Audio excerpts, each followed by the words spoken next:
Hello,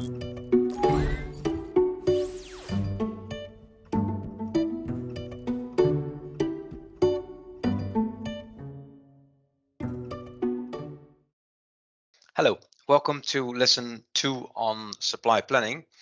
You will find these lessons under documentation, videos over here. This was lesson number 1. We're now recording lesson number 2. In preparation, prepared a very brief presentation.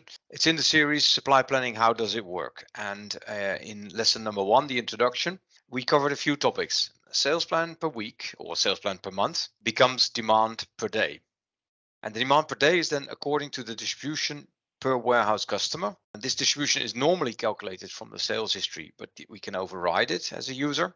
That's how we then finally got to 100 pieces per day of demand. Against the demand, we have a supply policy. We discussed 2 of them, fixed and periodic. These are mirror image from each other. The order sizes, the minimum order size and the order size, they impose more constraints. They lead to the so-called cycle stock. That's the typical sawtooth behavior. And then the supply calendar imposes further limits on when a supply is possible. And for example, you saw that when there is a weekend break, you need to supply a little bit more just to hop over that weekend to have enough to cover the Saturday and the Sunday. And that's then provided that this distribution indicates that you also sell to your customers on the Saturday and the Sunday. So when you sell and when you supply, they are 2 different angles.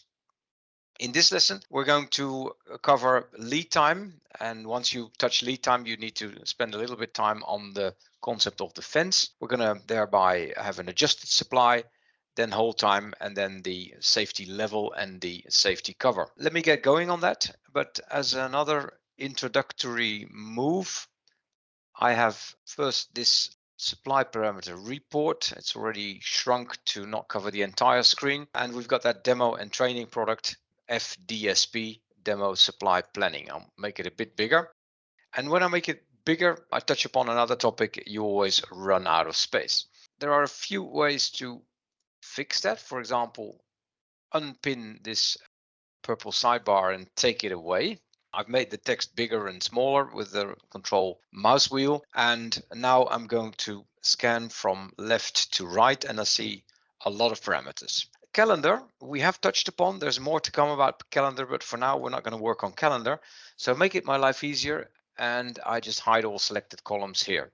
Then we see MSRP, which stands for multi-source replenishment planning. It's one of the algorithms. It's the algorithm that just tells you how much you need, and it doesn't observe the sort of constrained tick mark that we see here, and that's in the realm of the heuristic planner. And you can see that not all parameters are relevant for all engines. We're currently talking about the MSRP engine, so I'm just going to take this entire block away, which only pertains to the optimization and the heuristics, and I'm going to hide all selected columns. Then we're not yet in the area of worrying about transport. So transport, I also hide all selected columns. And now we're left with, if I scale this a little bit smaller, we're left with the supply parameters that we are working with. We have already played with this periodic and fixed, which is a policy. When we have periodic, the replenishment interval becomes relevant, and we've been working with order sizes, minimum order size and order size. We're now going to talk about lead time. Let's take a look at the supply, the workbench for this one product. And let me take this one at the top and the other one at the bottom. It's slightly better organized. Make this a bit narrower, sorry for the distraction. And as you can see, the 570 is right on 13th of April. Today is the 12th of April, so the system plans a light green or a suggested supply just tomorrow. And that's not usually what happens when you ring up a supplier. When you ring up a supplier and with the question, can you please provide me 570 pieces, it normally takes a while. And whether that is a supplier or a production department, there usually is a notion of so-called lead time. And if we set that lead time to, for example, 7 days, then what you will see is that it's not possible to supply anything within 7 days. if I refresh my screen, I see that reflected. I see that the first supply is now coming in 1, 2, 3, 4, 5, 6 on the 7th day. Obviously, that leads to a deficit. And I've already mentioned before that deficit can only be countered with inventory, with decisions that you already took a while ago and which you can therefore expect to happen today or tomorrow. Then the so-called fence. What this introduces, the lead time, is a fence, which is a period before the fence. So this is really where the fence is. And before the fence, it's not possible to supply. But as a user, you may want to override that. And the way you do that is by removing the fence. And as soon as you remove the fence, you get the possibility to put numbers in before the lead time, because it could be the case that you say, I have a special deal with that supplier. I rung him up, and although normally it takes 7 days, I need to wait for 7 days for the supplier to come in. Now in this exceptional situation, I can already have it 3 days earlier. And if you would save this, this would become a so-called adjusted supply.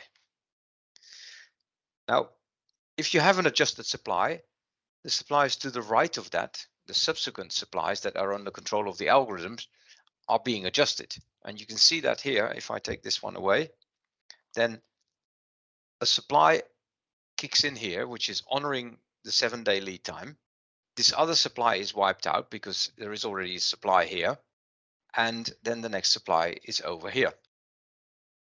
This also works the other way around. Suppose you have learned from your supplier that due to disruption, he's not able to supply you within the normal 7 days, but just only in 8, 9, 10 days, 420. You can adjust that by typing it in. And as you can see, the algorithm is not taking the initiative to tell you that 420 here is not good enough and you better do another so many hundred over here, which is when your lead time runs out. The algorithm is assuming that if the user enters this, he knows something that is beyond the regular rules, and this algorithm should not sort of repair your entry by saying you should have done this. That's how adjusted supplies and fences work. There is more to be discussed and told about fences, more details, but for now, this is what I wanted to cover in this lesson. The next one I promised to cover is the hold time. It's right next to the lead time in the way I've restructured this parameter report. And hold time is the concept of it is being supplied on the 19th, but maybe if this is a purchase, your quality assurance department still needs to take a good look at it, and it takes 3 days to really ascertain that this supply of 420 is fit to serve your demand. The way you see it here, this supply is immediately fit to serve your demand because, as you can see, there's no longer any unmet demand as of the day that the supply is arriving. But if it takes a while to ascertain that this product is good enough, you may want to add here a 3-day hold time, in which case the picture changes and you can see that the unmet demand is stretching because the product is going into inventory or into the remaining inventory right away on the April 20th, but not until 3 days later it is really fit to serve demand. This inventory is 0 available, 540 on total inventory or physical inventory, but only here it becomes available to serve demand. That's what the hold time is doing. Let's take out the order lead time for a moment because that will just make the beginning of the horizon a little bit smoother, and maybe we should also take off the hold time just to scrape back the onion or peel off the onion and cover one concept at a time. And what if you would say, extend this a bit, I find it a bit daunting that the inventory is all projecting down to 0, and then there's a spike of supply, and then it projects down to 0, and so forth.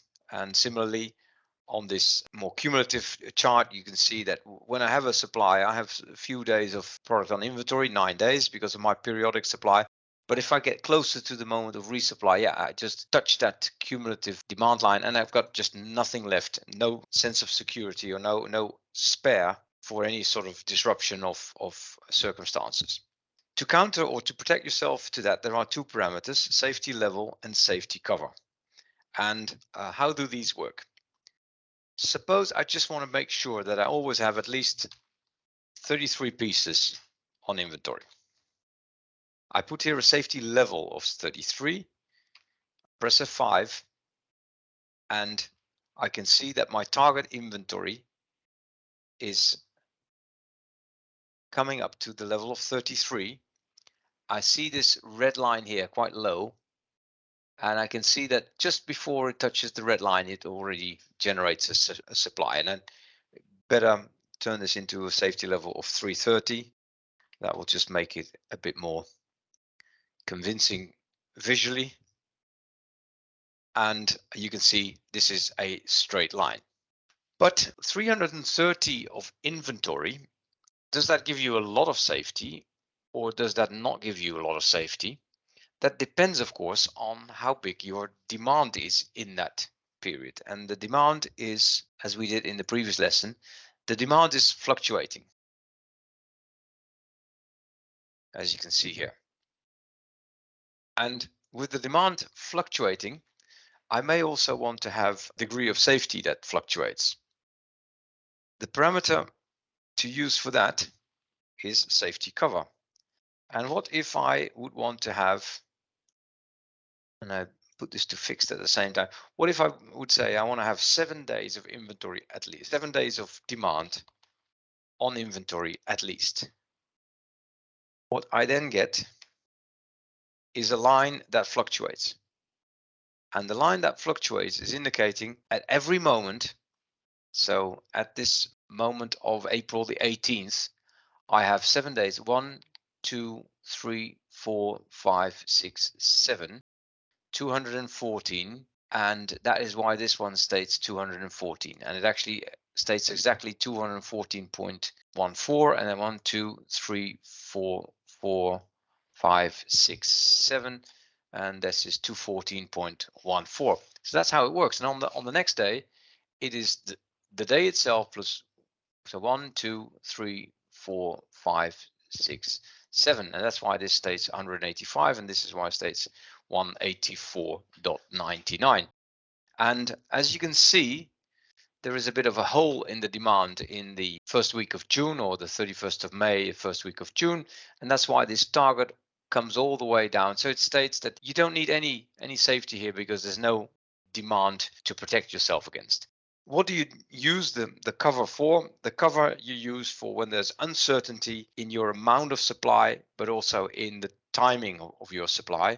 And you can just cover for that by preempting the demand of so many days ahead in the future. That was basically the program for this lesson. We've covered lead time, defense, adjusted supplies very briefly, but note that the adjusted supplies also have an effect that the algorithm, or at least the interactive MSRP algorithm, doesn't put any supply before your adjusted supply, because the adjusted supply is a decision from the user. The user knows better than the algorithm in case he wants to enter that, and the algorithm is then just following suit and says, it's my turn after this adjusted supply. We talked about hold time being the idea of it comes in physically on a certain day, but it may need 1, 2, 3, 4 more days to be quality assessed or to ripen. You can use hold time for different types of business concepts. And then we discussed safety level and safety cover. Now, maybe there's one more thing that I should then explain, and that's what happens if you use safety level and safety cover. I've got 7 days of safety cover. Here I see my target inventory fluctuating to the various levels.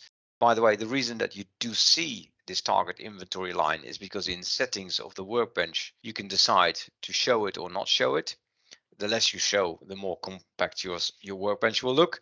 The more you show, the more details you can, of course, have at your disposal. I can see that the target inventory is fluctuating somewhere between 180 and the 400. So what if I put in an additional parameter safety level of 200?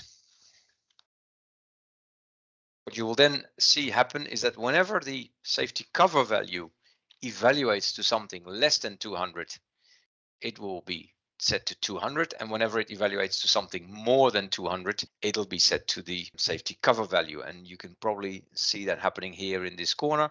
If I now refresh, April 19th is then 200, 200, 200, and here's my 202, because 202 is more than 200, and that's where the safety cover wins. So you will see this fluctuating target level fluctuating with the demand, but here and there you will see it clipped to the minimum of the safety level. Thank you, and see you in lesson number 3. Bye.